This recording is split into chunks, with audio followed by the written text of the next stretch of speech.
Quem és tu e porquê é que estás aqui? Olá, sou Margarida, eu trabalho na Corporate Europe Observatory, eu faço investigação e campanhas sobre ética e problemas de falta de transparência de lobbies na União Europeia. Falaste muito sobre a Goldman Sachs e a influência que tem na União Europeia, em Bruxelas. Podes falar sobre isso? Sim, claro. Então a Goldman Sachs é um daqueles bancos que é imensamente controverso, sobretudo no pós-crise, mas é um daqueles bancos que continua a ter influência sobre os processos políticos.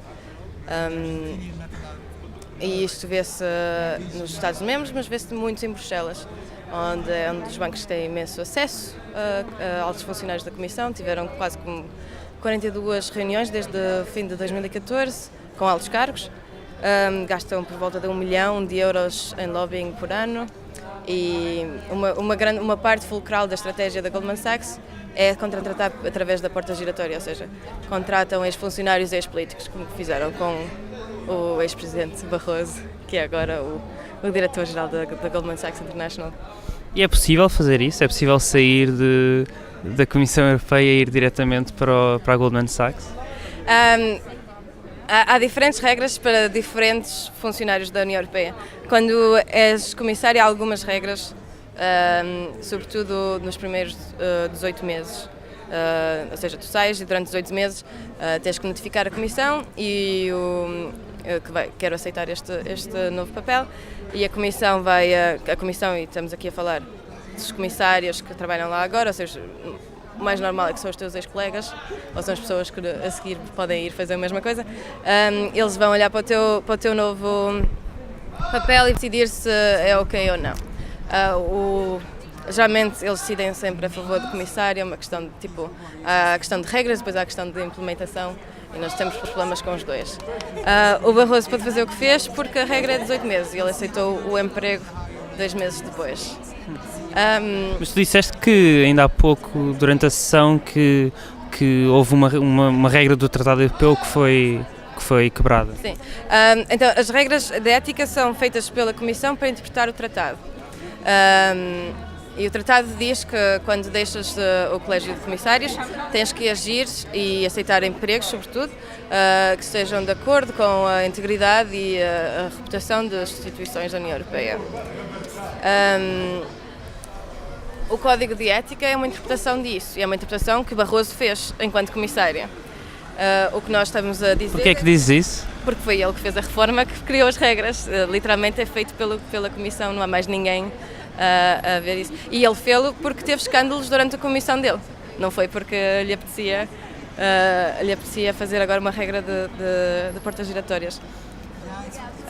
Se tu quebrares essa regra, se a Comissão quiser e disser que o teu novo papel, o teu novo emprego vai contra o tratado, esse comissário ou ex-comissário pode ser direcionado para o Tribunal Europeu de Justiça, com o risco de sanção, que é perder reforma e perder todos os subsídios que políticos recebem. Isso já aconteceu alguma vez? Aconteceu uma vez, mas não foi a Comissão, foi o Conselho. E foi retirada, entretanto. Ou seja, não chegou mesmo aí a tribunal. A Goldman Sachs não é um caso único. Não, a Goldman Sachs é uma de muitas.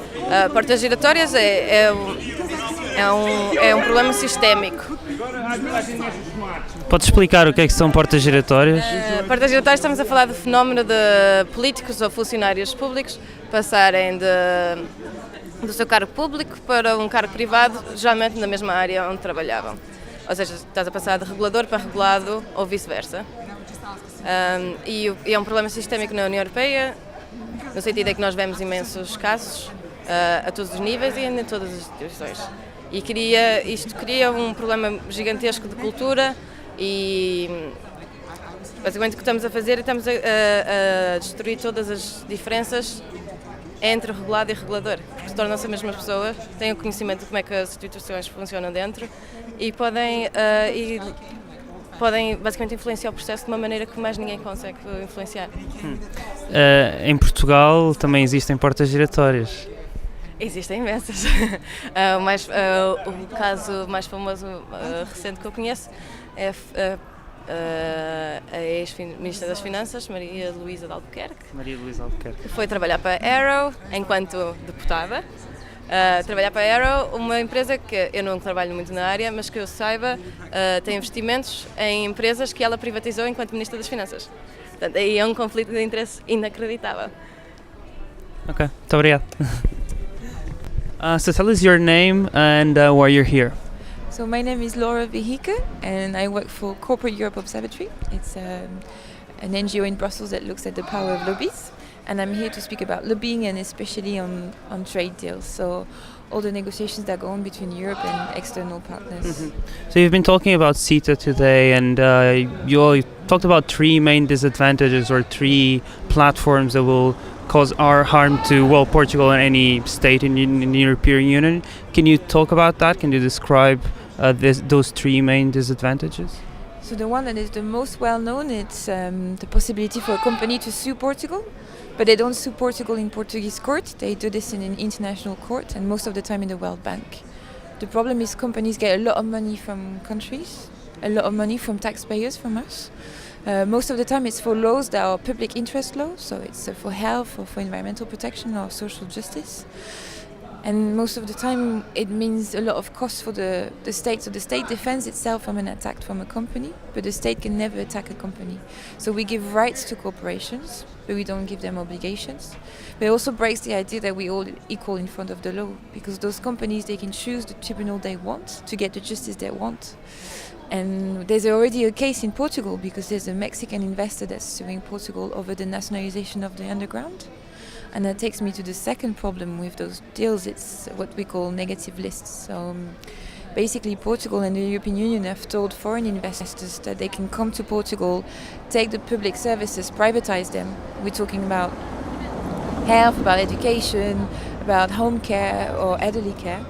And once this is private, it cannot be public again. So if it doesn't work, if tomorrow you privatize the health in Portugal and it doesn't work, most of the time it doesn't work, and then you want to renationalize again, Portugal could be sued and have to pay a lot of money. So it makes it almost illegal to renationalize or to want to keep national certain public services, because at the end of the day, most people still want a functioning national health or a functioning national education. And the third problem is called regulatory cooperation. It's a bit more complicated, but what it means is they want to make sure that the laws that we have with CETA is between Canada and the EU, they're not too different. But you need to remember that the reasons why the laws are different across the Atlantic is because we made different electoral decisions. We elected different governments that made different democratic decisions. But what they want is for those laws not to be too different, so that, for instance, we can import genetically modified food. You need to think that Canada has genetically modified salmon, so they're really big into genetic engineering. Those are things that Europeans don't want, most of the Europeans don't want. But if you let corporations and administration think about this legislation before they come into effect, and if they look into this legislation only thinking about trade, they're going to forget about public health, they're going to forget about the environment, about social justice. So they're going to take all laws, think about trade, and make sure they come closer together. And they'll forget that we live in a democracy where most of the people that we elected only think about trade, they think about all the different interests that you have in society. Sorry, I have a very specific question. What happens when, for example, when an article in CETA, for example, goes against an article on the Treaty of the Functioning of the European Union? Which one has supremacy? So, for example, if CETA says you can't nationalize this, but the Treaty of the European Union says under this, and that condition, you can nationalize that, what happens then? CETA is above everything because it's international law, so it takes precedence over everything else. Even the treaties of the European Union? Yeah, because it's at it's the highest level that counts, so it's CETA that will always count above everything else. And who negotiates this at the European level? So who makes the decisions and who is the front people on this issue? The negotiators, they are bureaucrats. They're people that have always worked in the So they are not elected? No, they're not elected. And whatever happens, whether we like CETA or not, they'll still keep their job. So they don't feel accountable to the people. And can you describe now the status of CETA? Like, is it been approved already, or like what's the status right now? So it went through the European Parliament in February. 2/3 of the European Parliament approved it. Now it has to go through national countries. It's been approved in Portugal, but not by the president, but by the parliament. It's been approved in 7 countries, and that's all. In Italy, it's been postponed 5 times, the vote, because it's too controversial. It's being postponed right now in Lithuania, and it's been delayed in Finland. So there are a lot of discussions in those countries. France has delayed for 1 year now. So when it goes to the national level, you see that there's much more public attention, and then that's when you see there's more debates. And the more CETA is debated, the more it becomes unpopular. Because it's a bit like Dracula, no? If you put light on it, it disappears. Because it is clearly not popular. There's a reason why it's negotiated in secret, in English, in technical details in Brussels, because if it was made political at the national level, they would never be able to do this. But you also talked about how this, in the meantime, is actually taking effect and is actually impacting the, basically laws in all the states of the European Union. Is that true? Yeah, so the Commission didn't want to wait for the national democracies to say what they thought about it, so they implemented it on a provisional basis. So it's 90% of the agreement that's applied, except what they call the investment chapter. So the right to sue a state, this is not being applied yet. So yeah, 90% of it is being implemented. So what we see is we're probably going to see more and more Canadian beef and pork coming in the supermarkets in Portugal, and we'll start seeing all the mechanism like the negative list on public services and that being implemented. So the only hope we have is that at least one country says no, and if one country says no, then you can derail the entire process. And is there a European movement against this? Are people actually fighting against this on the transnational level? Yeah, there's always been a very strong European solidarity movement. The movement started in Germany, when there was a lot of opposition from the beginning, and then there was lots of solidarity between countries, and which is a really good thing, because we found out that there's a lot of young people that are against CETA, and they usually speak English very easily. They've traveled before, so there's really a European movement that's growing, and we hope that we can help each other and manage to win. At least that's what we try from Brussels, but I know for different countries we've been helping friends across Europe to make sure that it doesn't go through. There's not a lot of news on the national press about European Union or Commission or CETA or whatever issue that seems to be taken care in Brussels. Why is that? Why are not journalists in Portugal, or at least why are not news about that, or as many as maybe you think should be? Well, the problem is most of the time you have one journalist in Brussels that covers everything for one national newspaper. So he or she will be covering finance, trade, migration, environment, and digital privacy. So it's too complicated to be able to be an expert in all those policies. And a lot of things that happen in Brussels, they happen behind closed doors. So you have to be in Brussels for a while, and after a while you understand who really has the power, because it's never the one that you see on TV, it's always behind closed doors. So journalists don't have the capacity to do their work well, and that's a real problem, because it means that nobody is really looking and understanding what happens. So then that's where you give a space for the corporations to do what they want. Thank you. Olá, diz-nos quem és e descreve onde é que estivemos agora. Olá, o meu nome é João Vasco. Eu vim agora assistir a um debate sobre democracia europeia e os tratados de comércio e a forma como estamos a perder essa democracia devido ao esforço de lobbyistas pagos por empresas multinacionais e não só. E gostei bastante desta iniciativa. Eu pessoalmente, como faço parte da plataforma Não a Tratado Transatlântico, esta questão preocupa-me bastante, não só por essa razão, mas também por essa razão. Esta questão preocupa-me bastante e portanto foi interessante ver esse alerta a ser feito para as pessoas, porque são questões estruturantes e muito importantes que põem em causa o nosso futuro e o futuro de toda a Europa e do mundo. E qual é que é o panorama atual de aprovação ou não atualmente de tratados, de acordos de comércio livre entre a União Europeia e outros países? A situação é a seguinte: o CETA em particular, que foi o mais abrangente acordo comercial que a União Europeia aprovou até agora, foi aprovado no Parlamento Europeu no março passado. Ainda não está tudo em vigor, porque ainda tem de ser ratificado pelos Estados-membros e até agora só uma minoria que os ratificou. Em Portugal, em particular, já foi aprovado na Assembleia, com um debate que foi inaceitavelmente reduzido, mas o Presidente da República ainda não o ratificou.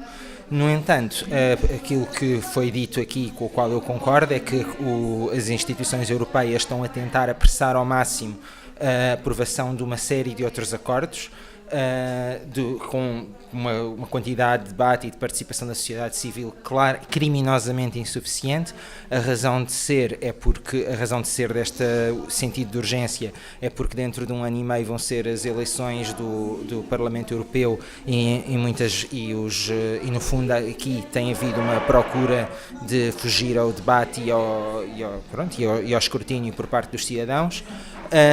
No caso do CETA, como o CETA tinha estas questões de proteção do investimento que fazem uma alteração na ordem jurídica que exigem a sua aprovação por parte dos Estados-membros, agora parece que a União Europeia está com uma outra estratégia, e essa outra estratégia é usar o Multilateral Investment Court, e portanto só tem de aprovar uma vez esta questão dos tribunais, destes sistemas de arbitragem que fazem uma espécie de curto-circuito nos sistemas de justiça nacionais, e depois então aprovam os outros tratados já sem estas cláusulas de proteção do investimento, o que assim conseguem fazê-lo tudo a nível comunitário, portanto tudo ao nível do Parlamento Europeu. Deixa de ser preciso ir de país a país. Exatamente. Portanto, aquilo que nós temos de estar muito alertas é, em particular, em relação ao Multilateral Investment Court, porque enquanto que, no caso do CETA, criou-se este mecanismo de proteção do investimento em relação a um país específico, que é o Canadá, se nós deixarmos